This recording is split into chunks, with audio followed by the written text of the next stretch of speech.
أعوذ بالله من الشيطان الرجيم. بسم الله الرحمن الرحيم. وما خلقت الجن والإنس إلا ليعبدون ما أريد منهم من رزق وما أريد أن يطعمون إن الله هو الرزاق ذو القوة المتين. پیش خدمت ہے شرح کتاب التوحید لفضیلۃ الشیخ عبداللہ ناصر رحمانی حافظہ اللہ. اللہ تعالیٰ کی توفیق سے کتاب التوحید کے 5ویں باب الدعاء الی شہادت ان لا الہ الا اللہ پر ہماری بات جاری ہے. کل ایک حدیث کی قرأت مکمل ہو چکی تھی. یہ حدیث معاذ رضی اللہ تعالی عنہ ہے جنہیں رسول اکرم صلی اللہ علیہ وسلم نے یمن بھیجا تھا اہل یمن کو دعوت دینے کے لیے. تقریباً اس حدیث کے متعلق اہم باتیں عرض کی جا چکی ہیں. یہ بعثت جو ہے معاذ کی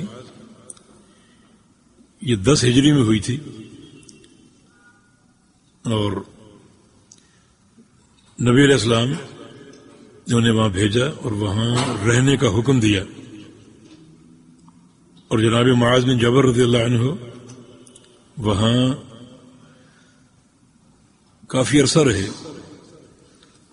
ابو بکر صدیق رضی اللہ تعالی عنہ کی خلافت میں واپس آئے تھے اور نبی علیہ السلام کی قبر کو دیکھ کر بہت روئے تھے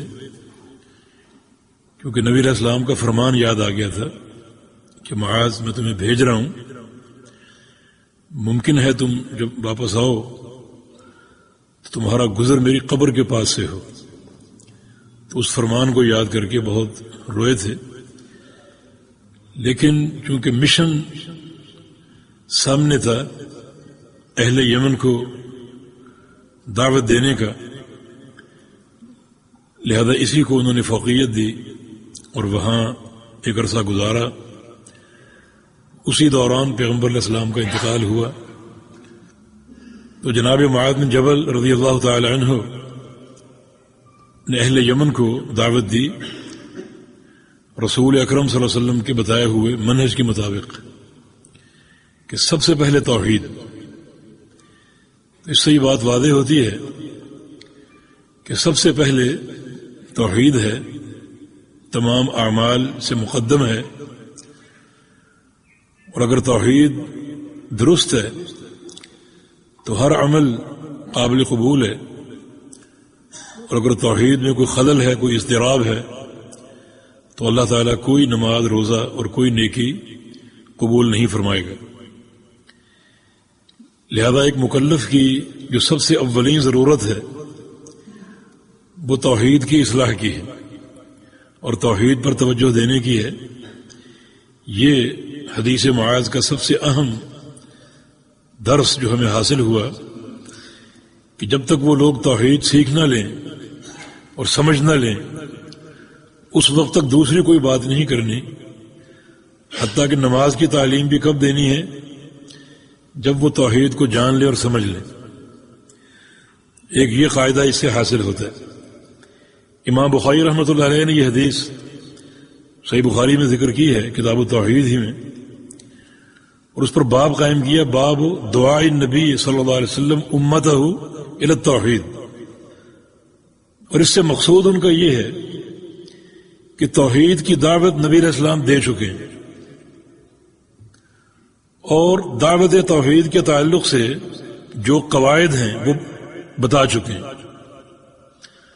اب کسی نئے قاعدے کی ضرورت نہیں، کسی نئی ترتیب کی ضرورت نہیں. اور یہ بڑی اہم بات ہے کہ رسول کریم صلی اللہ علیہ وسلم کی ذمہ داری تھی کہ اپنی امت کو توحید کی دعوت دیں، اور آپ دے چکے، اور اس تعلق سے جو اصول تھے وہ آپ نے وضع کر دیے، بنا دیے اور بتا دیے۔ اب کوئی اس دعوت کو نئے اصولوں پر استوار کرے اور نئے قواعد میں ڈھالنے کی کوشش کرے تو یہ بالکل لغو کوشش ہوگی۔ دعوت توحید اور اس کا طریقہ، اس کے اصول اللہ کے پیارے پیغمبر محمد الرسول اللہ صلی اللہ علیہ وسلم وضع فرما چکے ہیں۔ ان میں سے ایک اصل یہ ہے کہ سب سے پہلے توحید،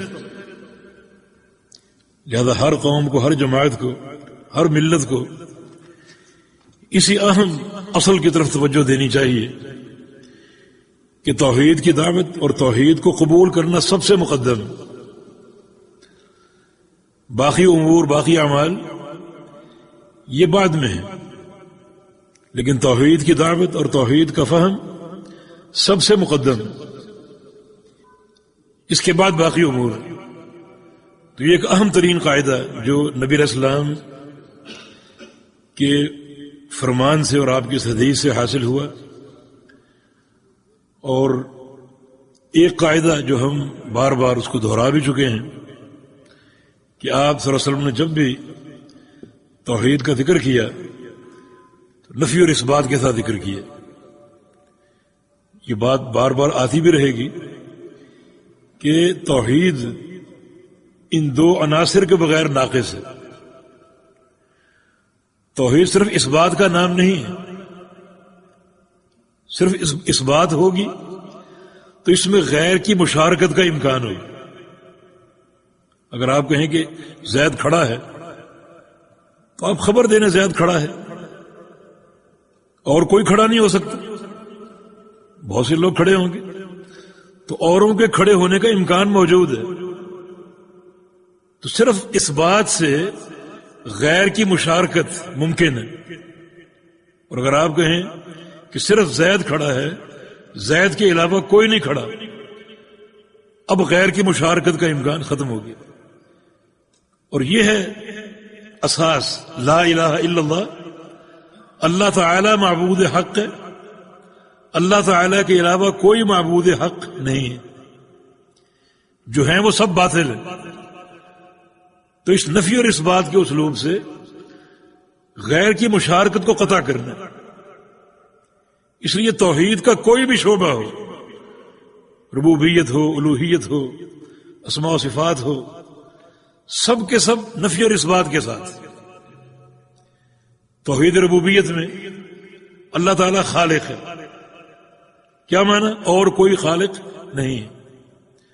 توحید الوہیت میں اللہ تعالی الہ ہے، معبود ہے، عبادت کے لائق ہے، اور کوئی عبادت کے لائق نہیں ہے۔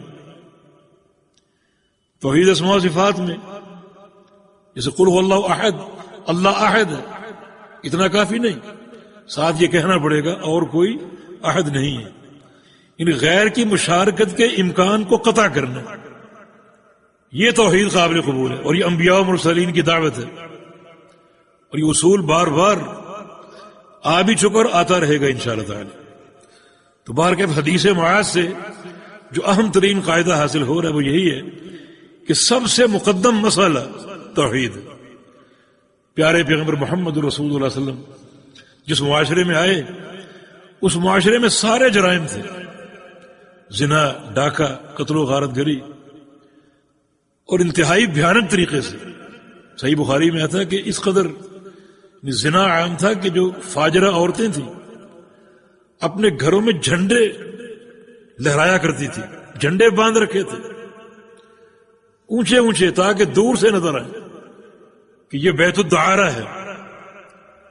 یہ اس معاشرے کی خرابیاں تھی، خامیاں تھی۔ مگر پیغمبر علیہ السلام کا پہلا جہاد اور پہلی دعوت کس کے خلاف تھی؟ نہ چوری کے، نہ ڈاکے کے، نہ زنا کے، نہ قتل و غارت گری کے۔ آپ کا پہلا جہاد شرک کے خلاف تھا، ایھا الناس قولوا لا الہ الا اللہ۔ یہ پہلی دعوت ہے، اور ہر نبی کی پہلی دعوت یہی تھی۔ تو اس کا اہتمام کیجیے، اور اس کو ہر مسئلے سے مقدم رکھ کر اس کے فہم کا حق ادا کیجیے۔